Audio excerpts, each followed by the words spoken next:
যারা প্রতি বিপ্লবের কথা বলতেছে তারা হুম। নেহাত কল্পনার সঙ্গে বাস করতেছে। এটা কোনো সম্ভাবনা নেই এখানে। কারণ যে দাঁড়াতে পারবে না, প্রতি পদে পদে যার বিপদ, এবং স্বয়ং যার পার্টির যে সভাপতি নেত্রী তিনি নিজেই প্রশ্নবিদ্ধ হয়ে যাচ্ছেন আন্তর্জাতিকভাবে, সেই ক্ষেত্রে কিন্তু এগুলি মুখরোচক কথাবার্তা টকশোতে আসতে পারে, বিভিন্ন চ্যানেলে আসতে পারে, কিন্তু ফিল্ড কিন্তু একদম সম্পূর্ণ বিপরীত। এটাও বুঝতে হবে।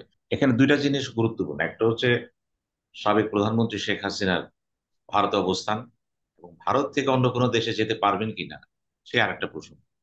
যদি সে অন্য কোনো দেশে যেতে না পারে, যেমন বিটে রূপা হক বলেছে, এমন দেখা যাবে পর্যায়ক্রমে বিভিন্ন দেশ থেকে প্রতিবাদ আসবে, এগুলো চলতে থাকবে।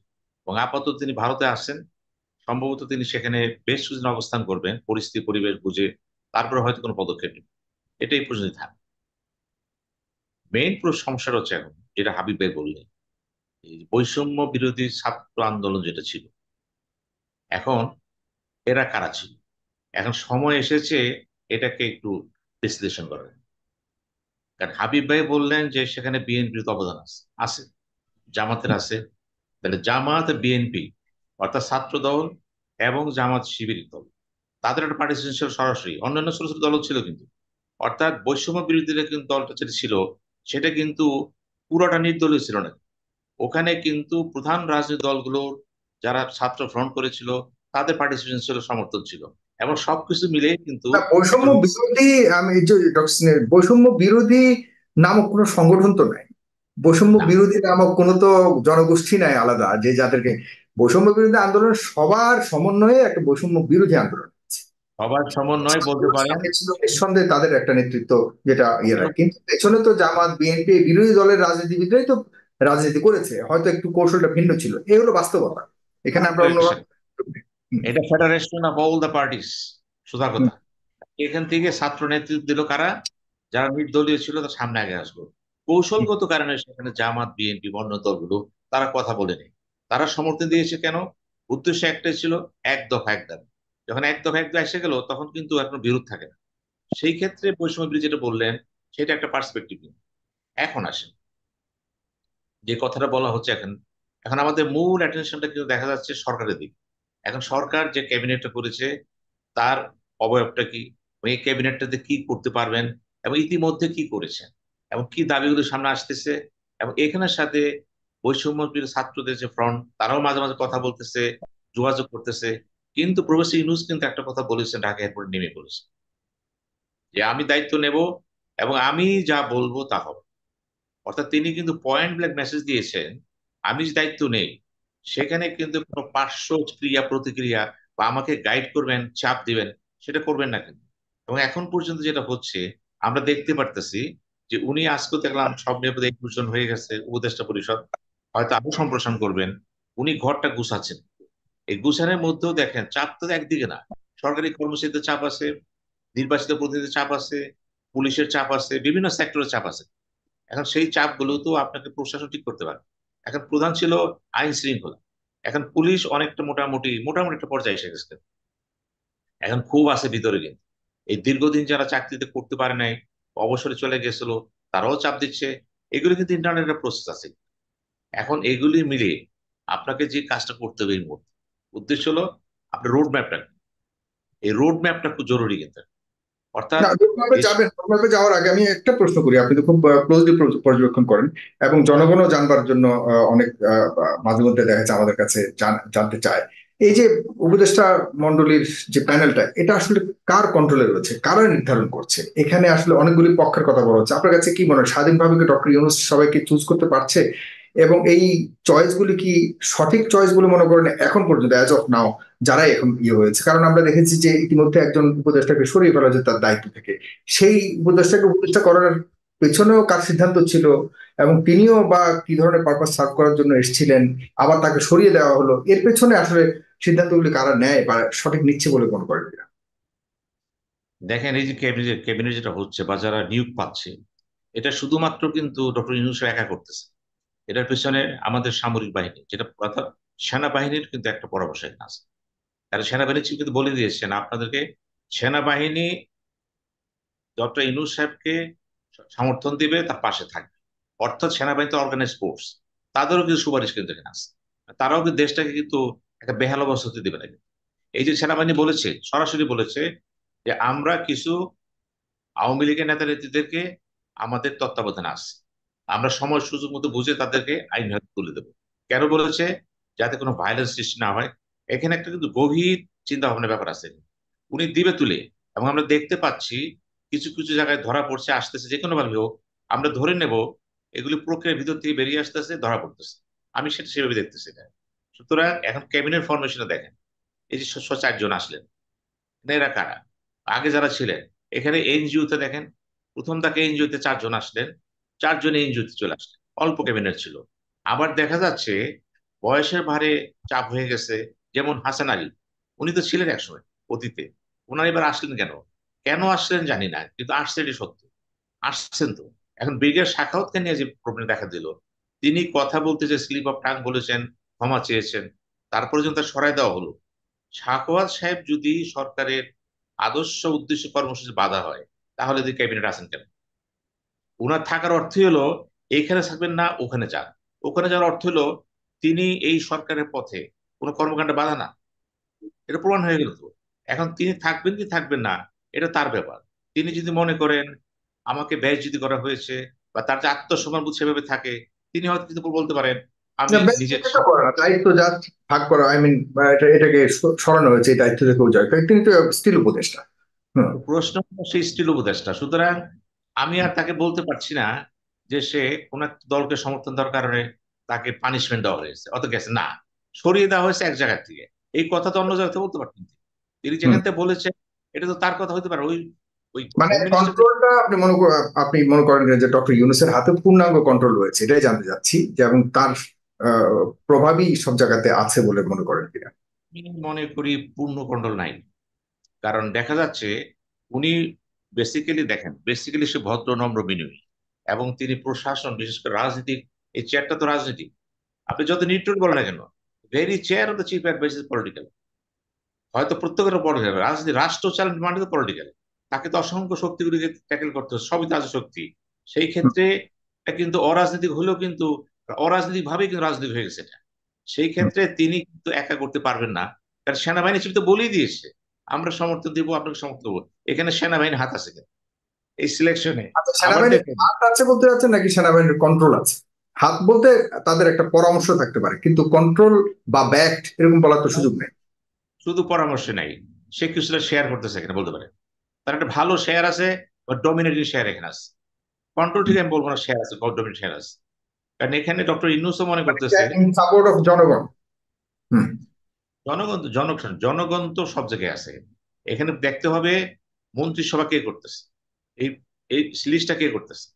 এই লিস্টটা করার পিছনে যখন হচ্ছে, এই লিস্ট করার সময় কিন্তু এরকম না যে সেনাবাহিনী জানবে না, তারা তো জানবে। কারণ যখন আবার বিতর্ক সৃষ্টি হবে, সবাই বলবে সেনাবাহিনী ভুলটা করছে। তা হবে না কিন্তু। এখন পর্যন্ত বিতর্কিত বা সেইভাবে কেউ আসেনি। তো একটা জিনিস দেখা যাচ্ছে, এখন যারা আসতেছে তাদের মধ্যে কিছুটা কিন্তু প্রশাসনিক দক্ষতা আছে কিন্তু, এটা বোঝা যাচ্ছে, কিন্তু অতীতে কিন্তু ছিল না। এইতে বোঝা যায় যে আমি কখনো বলবো না যে পুরো জিনিসটা ডক্টর মানে ইউনূস একা কিভাবে করছে। আপনি মনে করেন যে প্রথম দিকে যে একটা হযবরল অবস্থা ছিল, সেখান থেকে আস্তে আস্তে গেটিং বেটার, এটা বলার আস্তে আস্তে সুযোগ হয়েছে? বেটার আস্তে দিকে আস্তে যাচ্ছে। ভালোর দিকে যাচ্ছে।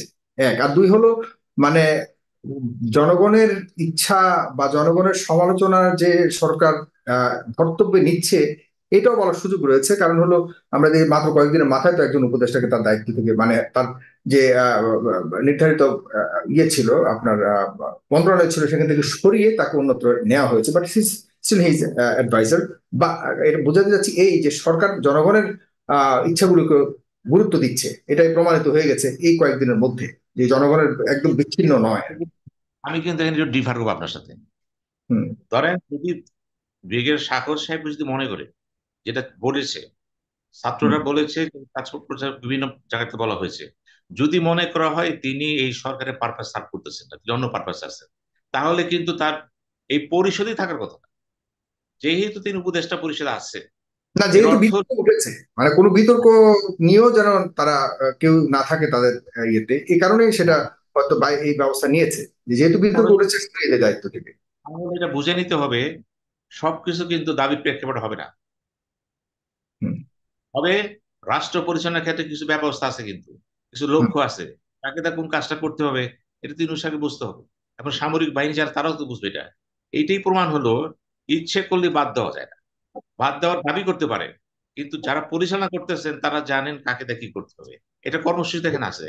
কারণ সাখাওয়াত সাহেব বেসিক্যালি ইলেকশন কমিশন, নির্বাচন সম্পর্কে ধারণা তার সুস্পষ্ট। নিঃসন্দেহে নিঃসন্দেহে, হ্যাঁ, উনি অনেক যথেষ্ট অভিজ্ঞ, আগের সকল সরকারের সাথে তিনি কাজ করেছেন, তার চেয়ে অভিজ্ঞ তো হতে পারে না। এবং যারা আসলে এখন বর্তমানে আছে তারা সবাই কিন্তু অন্যান্য সরকারের যথেষ্ট অভিজ্ঞতা নিয়েই বর্তমানে আছে। হাসান আরিফ থেকে শুরু করে সবাই কিন্তু 1/11 অভিজ্ঞতা যেমন আছে, এবং অন্যান্য সরকারের সাথে কাজ করার অভিজ্ঞতা আছে। আমি ঠিক আছে, এই উপদেষ্টাদের বিষয়টা নিয়ে আপনার কাছে ক্লিয়ার হলাম। বাকি রইল আপনার আওয়ামী লীগের ভবিষ্যৎ, শেখ হাসিনার ভবিষ্যৎ এবং আহ, অন্যান্য দলগুলোর ভবিষ্যৎ নিয়ে আপনি কি বলে এই পর্বে জাস্ট ছোট করে যদি বলেন। দেখেন 5 তারিখে ঘটনা ঘটছে, আজকে বোধহয় 17 তারিখ। হুম। এখন ভবিষ্যৎ আলাপ করবো কেন? এই যে টু আর্লি টু কমেন্ট, এটা তো খুবই মানে এখন তো অনেক কিছু ঘটবে। এখন উনি গেছেন ভারতে, আওয়ামী লীগ একটা বড় দল। একটা জিনিস এক লক্ষ্য রাখবেন, যত কিছু হোক, শোক দিবস কিন্তু বাতিল হয়নি। বাতিল হয়েছে কি? ছুটি বাতিল হয়েছে। কতগুলি কৌশলগত ব্যাপার দেখে নিয়ে, এগুলি কৌশলগত, হাবিব ভাইকে চিন্তা করতে হবে কিন্তু এগুলো, হুম। যে কর্মসূচি কিভাবে আসতেছে। শোক দিয়ে বাতিল হয় নাই, বাতিল হয়েছে কি, এটা করেন আপনারা। এবং 32 নম্বরে কিন্তু যদি সেদিন যাই হোক না, কিছু লোক গেছে তো, যদি সেখানে ছাত্র না থাকতো আর লোক যেত, বন্ধ হবে না তো এটা। এবং বিভিন্ন জায়গায় হয়েছে, আপনি সব জায়গায় বাদ দেন ঢাকার বাইরে। 32 নম্বরে মানুষ কিন্তু এসেছিল, কম বেশি কম, কিন্তু যখন গন্ডগোল হলো কারা করলো। এবং পরে দেখা গেল ছাত্রদের সার্জিৎ সে নিজেই বলল এগুলো ঠিক হয়। ওখানে তো কোনো পার্টির কথা কথা ছিল না। ইট মিনস এটাও কিন্তু গণতন্ত্রের বাইরে চলে যায়।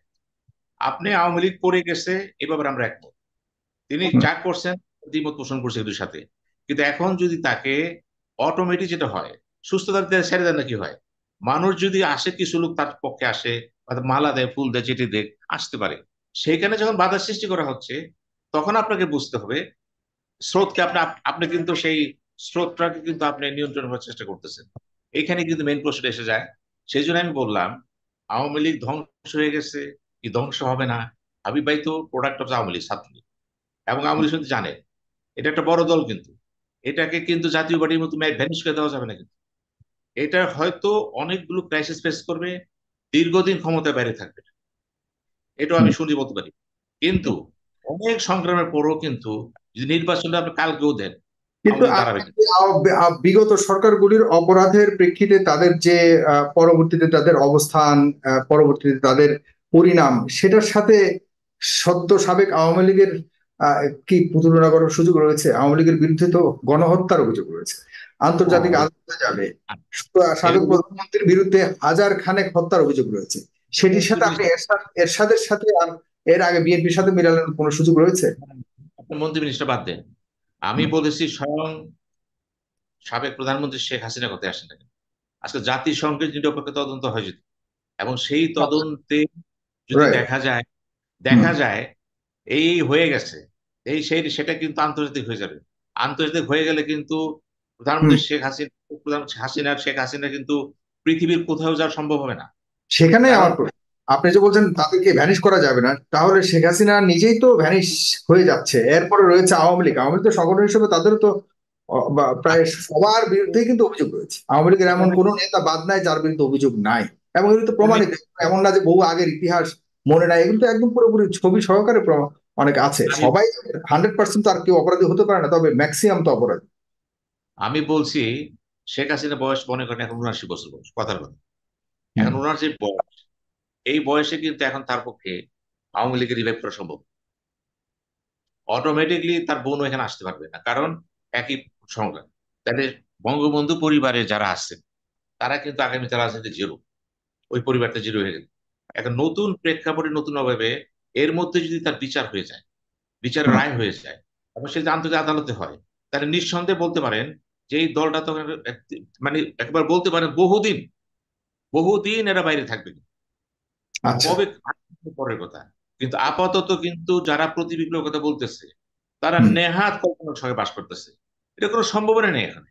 কারণ যে দাঁড়াতে পারবে না, প্রতি পদে পদে যার বিপদ, এবং স্বয়ং যার পার্টির যে সভাপতি নেতৃত্বে তিনি নিজেই প্রশ্নবিদ্ধ হয়ে যাচ্ছেন আন্তর্জাতিকভাবে, সেই ক্ষেত্রে কিন্তু এগুলি মুখরোচক কথাবার্তা টক শোতে আসতে পারে, বিভিন্ন চ্যানেলে আসতে পারে, কিন্তু ফিল্ড কিন্তু একদম সম্পূর্ণ বিপরীত।